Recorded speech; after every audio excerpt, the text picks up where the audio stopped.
लाल टोपी वाले, जी हाँ, ज़ैद आमिर साहब। ज़ैद आमिर साहब ने आखिरकार अपनी चुप्पी तोड़ दी और वो बोल पड़े, और क्या बोल पड़े हम। पिछले दिनों सऊदी हुकूमत ने भारत से हिंदुओं, मुशरिकों, सिखों और गलीज तरीन नजिस मुशरिकों को बुलाकर मस्जिद नबी का दौरा करवाया। मस्जिद नबी शरीफ सिर्फ सऊदियों के बाप की तो नहीं है, बल्कि सोशल मीडिया पर ये चल रहा है कि इनकी ये वीडियो देखने के बाद सऊदी अरेबिया की तरफ से जो है वो बड़ा सख्त एक स्टेप लिया गया और उन्होंने कहा कि भेजो इनको वापस।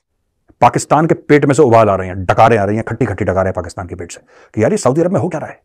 सऊदी अरब में वहां पे 2 हिंदू लेडीज पहुंच गई, वहां पे हिंदू पहुंच गए, वहां पे हज की बात कर रहे हैं। पाकिस्तानी मीडिया मुंह से झाग निकल रहा है पाकिस्तानी मीडिया के कि भाई साहब ये हो कैसे सकता है। और स्मृति ईरानी जी हिंदू धर्म से हैं तो वो मक्का मदीना होकर के आई हैं, तो ये सनातनियों के लिए बहुत प्राउड वाली बात हुई है, बहुत प्राउड वाली बात हुई है उनके लिए। ऐसी इस किस्म की बेवकूफाना गुफ्तगू जिसमें आप जिस कंट्री के कर्जों तले दबे हुए हैं उसको आप मुंह उठा के ये कह रहे हैं कि तुम क्या बाप लगते हो, तुम पियो हो तो कौन पियो है। लेकिन जाहिर है ज़ैद आमिर साहब की तरफ से इसी तरह की स्टेटमेंट आनी थी। हमने किसी अच्छी बात की उम्मीद उनसे वैसे भी नहीं रखते, मगर इस वक्त भी उनकी जो वीडियो ये वायरल हो रही है उसमें वो यकीनन उल्टी सुल्टी और बिल्कुल गलत किस्म की बातें करते हुए ही दिखाई दे रहे हैं।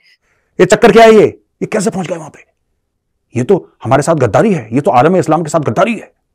कोई कह रहा है इसने सर पे हिजाब नहीं पहना, स्मृति ईरानी क्यों नहीं पहना, ये तो कितना गलत है, पहनना चाहिए था, ये तो बेइज्जती कर दी।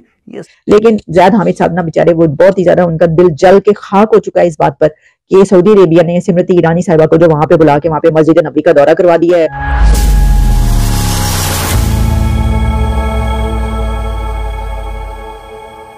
नमस्कार दोस्तों, भारत की बाल विकास और अल्पसंख्यक मामलों की मंत्री स्मृति ईरानी ने बीते दिनों सऊदी अरब का दौरा किया था।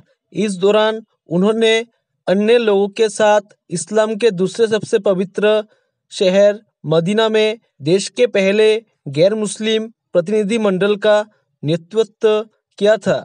इस पर पाकिस्तानी रक्षा विशेषज्ञ ज़ैद हामिद सऊदी अरब पर भड़क गए। उन्होंने स्मृति ईरानी का नाम लिए बिना सऊदी अरब पर भड़ास निकाली। उन्होंने वीडियो के माध्यम से कहा कि उन्हें बहुत गुस्सा आया जब उन्होंने देखा कि सऊदी अरब ने हिंदू और पंजाबी लोगों को मदीना के मस्जिद अल नवाबी के पास मौजूद जगह का दौरा कराया। ज़ैद हामिद ने कहा कि गैर मुस्लिम लोगों को मदीना जाने की हिम्मत कैसे हुई, मुझे इस बात से बहुत तकलीफ हुई है। उन्होंने कहा कि मस्जिद अल नवाबी शरीफ सिर्फ सऊदी अरब के बाप के नहीं है, ये पूरे इस्लामिक कौम की है। मुझे हैरानी इस बात की है कि इस मामले पर पूरे मुस्लिम देश चुप क्यों है, किसी ने सऊदी अरब को चैलेंज क्यों नहीं किया।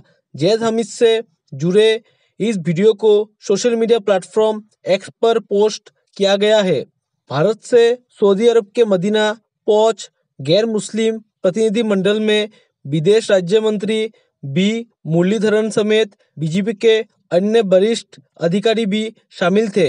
इस पर ज़ैद हामिद ने बिना किसी का नाम लिए हिंदू और गैर मुस्लिम शब्दों का इस्तेमाल कर सऊदी अरब पर निशाना साधा। ये पहली बार नहीं है जब पाकिस्तान के आईएसआई के करीबी माने जाने वाले ज़ैद हामिद ने हिंदुओं को लेकर धर्म के नाम पर बयान दिया है। इससे पहले भी उन्होंने हिंदुस्तान पर जहर उगलने का काम किया है। उन्होंने एक बार भारत पर परमाणु बम से हमला करने की धमकी दी थी। पाकिस्तान की गिरती अर्थव्यवस्था पर भी उन्होंने अजीबोगरीब सलाह दी थी। उन्होंने कहा था कि हमें अपनी परमाणु तकनीक दूसरे मुल्कों को बेचनी चाहिए जिससे हमें अरबों का फायदा हो सके। चलिए दोस्तों, इसी पर आगे पाकिस्तानी मीडिया के रिएक्शन देखते हैं। लेकिन मेरा सवाल ज़ैद साहब से ये है कि फाइन ये जो आप कह रहे हैं कि क्या ये जो सऊदी अरेबिया है वो बाप लगता है इनका, तो इन तमाम जगहों का बाप कौन है? आप है। वो सिर्फ इन जगहों का ही बाप नहीं है सऊदी अरेबिया।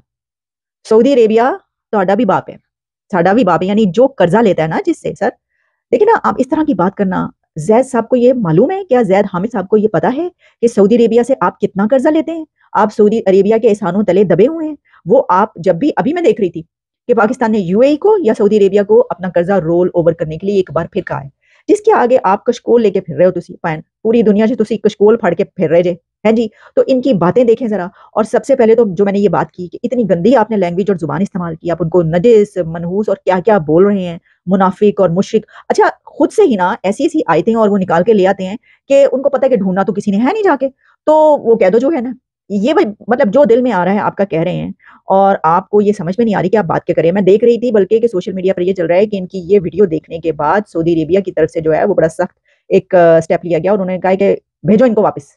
आप कहेंगे वापस भेजो, मतलब वो एक दफा पहले भी वहां पे होके आ चुके हैं जैद साहब, और ये खबरें चलती रही थी कि उनकी वहां पे जो है काफी कुटाई शुटाई और मतलब के कोड़े चोड़े मारने की बात चल रही थी, लेकिन मतलब हुआ नहीं हुआ जो भी है, उन्होंने कोड़े मारे हैं या नहीं मारे, या मतलब काफी ऐसी चीजें चलती रही। लेकिन वो कह रहे हैं कि क्योंकि इन्होंने सऊदी अरेबिया के खिलाफ ऐसी जुबान इस्तेमाल की है कि पाए ये कौन, ये बाप बनते हैं इनके, प्यो है ये। तो उन्होंने कहा कि जरा पेजो असी दसिए कि प्यो कौन है। अब मुझे नहीं पता कि ये दुरुस्त है बात, सऊदी अरेबिया ने ये वीडियो देखी है, उन्होंने इसके ऊपर एतराज किया और वाकई ये बात की है नहीं की, लेकिन वो एतराज करें या ना करें, लेकिन ऑब्जेक्शन जो है मैं कर रही हूँ, हमें करनी चाहिए कि आप इस तरह की लैंग्वेज, एक अपने आप को डिफेंस एनालिस्ट कहते हैं और ऐसी जुबान इस्तेमाल करते हैं। और इसमें सवाल ये है कि क्या किसी कंट्री की मिनिस्टर का, जो कि मुसलमान नहीं है, अपने मुल्क के आपकी पूरी आबादी जितने जो मुसलमान हैं वहां पर, उनके लिए वहां की किसी कॉन्फ्रेंस में शिरकत करना और वहां पर उनके लिए हज कोटा या उम्रा कोटा, उसके लिए बातचीत करना, वहां पर जाना, ये तो उनकी ड्यूटी में शामिल है। तो जैद जमान हामिद साहब ये जो फरमा रहे हैं, उनको इस चीज का नहीं पता। मतलब इतने तो चूचे नहीं है, इतने तो बच्चे नहीं है कि एक अजीब गरीब किस्म की बात कर रहे हैं कि हर कंट्री, पूरी दुनिया में जितने भी कंट्रीज है, वहां से जितने भी लोग सऊदी अरेबिया जाते हैं अपनी जो भी रिचुअल्स हैं वो अदा करने के लिए, तो उनके मिनिस्टर्स जो हैं वो वहां पर जाकर किसी भी उसमें हिस्सा ले सकते हैं। अच्छा, अब प्रॉब्लम इनको ये है कि वो हिंदू हैं जिसपे उनको आग लगी हुई है। तो आप अंदाजा ये करें कि इस वक्त, इस दौर में, इतने एक्सपोजर वाले, ये जो सऊदी अरेबिया भी होकर आए हुए हैं और वहां पे भी पता नहीं कहाँ कहाँ रहकर आए हुए हैं, वो कहा गया कि इनको तो जेल में बंद कर दिया गया। ऐसी इस किस्म की बेवकूफाना गुफ्तगू जिसमें आप जिस कंट्री के कर्जों तले दबे हुए हैं उसको आप मुंह उठा के ये कह रहे हैं कि तुम क्या बाप लगते हो, तुम प्यो हो। तो कौन प्यो है, कौन है उस जगह का मालिक, आप मुझे बताइए। अच्छा, वो कंट्री जिसके लिए वो ये बातें कर रहे हैं और कह रहे हैं कि हाय हाय मुस्लिम उम्मा कहाँ है, किधर है, क्या कोई देख नहीं रहा इसको, कोई तो रोके। तो वो लोग देखें कहाँ पहुंच गए हैं। जैद हामिद साहब को ये अंदाजा है कि सऊदी अरेबिया और इंडिया की ट्रेड कितनी बड़ी है, सऊदी अरेबिया और इंडिया के ताल्लुकात कैसे हैं। मोदी साहब जब सऊदी अरेबिया तशरीफ लेकर जाते हैं तो वहां पर उनका इस्तकबाल कैसे किया जाता है, उनको कैसे वेलकम किया जाता है, उनको फूलों के हार, क्या उनको सोने के गोल्ड के हार कैसे पहनाए जाते हैं। यूएई में जब वो गए तो कैसे उनको उनको वेलकम किया गया। और इन कंट्रीज ने, जिनकी जैद हामिद साहब ये बातें कर रहे हैं, ये तमाम अरब कंट्रीज, मुस्लिम कंट्रीज, इन्होंने बड़े से बड़े सिविल अवार्ड्स दिए हुए हैं इंडिया के प्राइम मिनिस्टर नरेंद्र मोदी को। कितने बैठे हो तुसी, आपकी तरफ वो ये देखते हैं तो कहते हैं भिखारी आ गए। क्या हुआ है अभी अरब कंट्रीज और मुस्लिम कंट्रीज ने, जैद साहब उन्होंने आपको ये कहा है कि प्लीज अपने मुल्क के भिखारियों को रोको, हमारे मुल्क में आके जो है ये देखो क्या इन्होंने जो है अत चुकी हुई है, तो इनको जेलों में भरना पड़ता है, तो बाकी हमारी जो है वो जगह खत्म हो जाती है कि हम अपने लोगों को उसके अंदर डाले, वो पाकिस्तानी भिखारी भरे हुए होते हैं। तो वो जहाज भर भर के आपके भिखारी वहां पे कशकोल पकड़ के जा रहे हैं। ये मैं सिर्फ लिटरली जो असली भिखारी, नहीं असली तो खैर वो जाहिर है कि जो कर्जे लेने के लिए जाते हैं वो भी असली होते हैं, लेकिन मैं उनकी बात कर रही हूँ कि जो मांगने वाले सड़कों पे, वो वहां पे जाके ये उन्होंने हंगामा मचाया हुआ है। तो आप पता नहीं कौन सी दुनिया में रहते हैं हम। सर मुझे तो पता नहीं चलता कि हम किस दुनिया में रहते हैं, तभी ये हालात हैं, ये तभी हालात वाकयात है हमारे। लेकिन जैद हामिद साहब ना बेचारे, वो बहुत ही ज्यादा उनका दिल जल के खाक हो चुका है इस बात पर कि सऊदी अरेबिया ने स्मृति ईरानी साहिबा को जो वहां पे बुला के वहां पे मस्जिद नबी का दौरा करवा दिया है। जय हिंद दोस्तों, स्वागत है आपका आपके YouTube चैनल जय हिंद पर। वीडियो को लाइक और चैनल को सब्सक्राइब जरूर करें और हम आपके लिए पाकिस्तानी मीडिया के एक से बढ़कर एक लेटेस्ट वीडियो लाते रहेंगे।